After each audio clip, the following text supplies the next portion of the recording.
उपचुनाव को लेकर अभी तारीख तय नहीं की गई है, लेकिन भाजपा और कांग्रेस के नेताओं ने तैयारी शुरू कर दी है। रामगढ़ विधानसभा में उपचुनाव को लेकर राजनीति उबाल मारने लगी है। टिकट की दावेदारी करने वाले नेता अपनी अपनी पार्टी के नेताओं से संपर्क साधने में लगे हुए हैं। वहीं दूसरी ओर भाजपा और कांग्रेस दोनों ही पार्टी के नेता कार्यकर्ताओं से फीडबैक ले रहे हैं। उपचुनाव को लेकर भाजपा और कांग्रेस दोनों ही पार्टियां गंभीर नजर आ रही हैं, लेकिन इस सीट पर कांग्रेस से ज्यादा भाजपा को मशक्कत करनी पड़ रही है, क्योंकि भाजपा के पास दावेदारों की एक लंबी लिस्ट है, जिसकी वजह से भाजपा की परेशानी भी बढ़ सकती है। आपको बता दें कि रामगढ़ विधानसभा सीट से कांग्रेस के विधायक रहे जुबेर खान के निधन के बाद यह सीट खाली हो गई थी, जिसकी वजह से रामगढ़ विधानसभा सीट पर उपचुनाव होना है। उपचुनाव को लेकर भाजपा और कांग्रेस दोनों ही पार्टियों में हलचल तेज हो गई है। कांग्रेस और भाजपा के टिकट बंटवारे के बाद ही तीसरे मोर्चे के दलों की ओर से अपने पत्ते खोले जाएंगे। भाजपा कांग्रेस दोनों ही पार्टियां इस सीट पर मजबूत उम्मीदवार की तलाश में जुटी हुई है।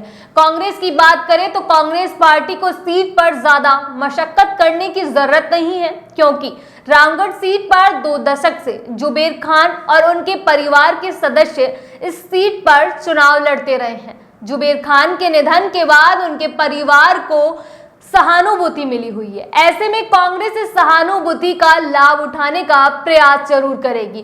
कांग्रेस बिना किसी रिस्क के जुबेर खान के परिवार के सदस्य को मैदान पर उतार सकती है।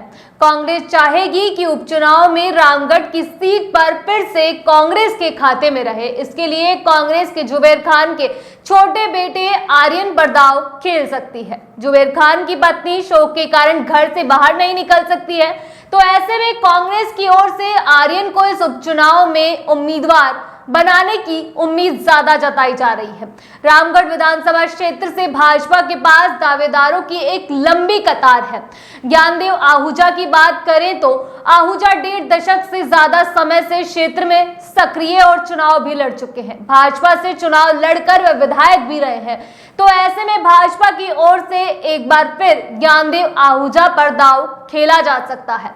ज्ञानदेव आहूजा के भाजपा से चुनाव लड़ने की चर्चा भी इन दिनों जोरों पर है। हालांकि भाजपा ने अभी तक अपनी ओर से कोई भी नाम फाइनल नहीं किया है। ज्ञानदेव आहूजा के भतीजे जय आहूजा भी इस सीट पर चुनाव लड़ सकते हैं। जय आहूजा ने 2023 में भाजपा के टिकट से जुबेर खान के सामने चुनाव लड़ा था, लेकिन उन्हें हार का सामना करना पड़ा था।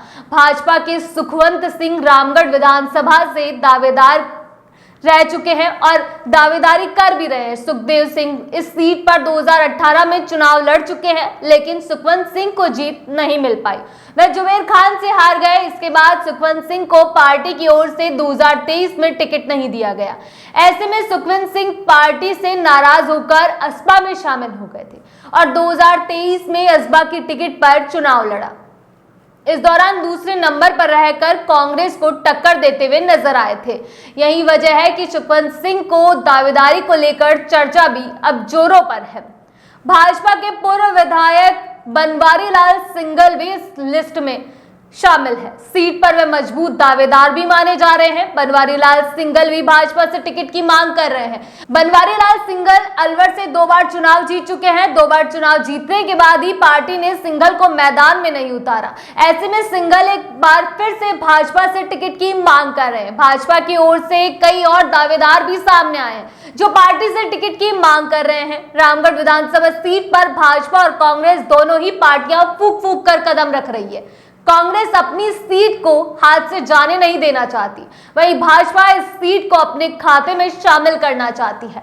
कांग्रेस इस सीट को लेकर कार्यकर्ताओं से राय ले रही है, साथ ही आम जनता से भी फीडबैक लिया जा रहा है। भाजपा और कांग्रेस दोनों ही पार्टियां लगातार बैठक लेकर कार्यकर्ताओं से चर्चा कर रही है।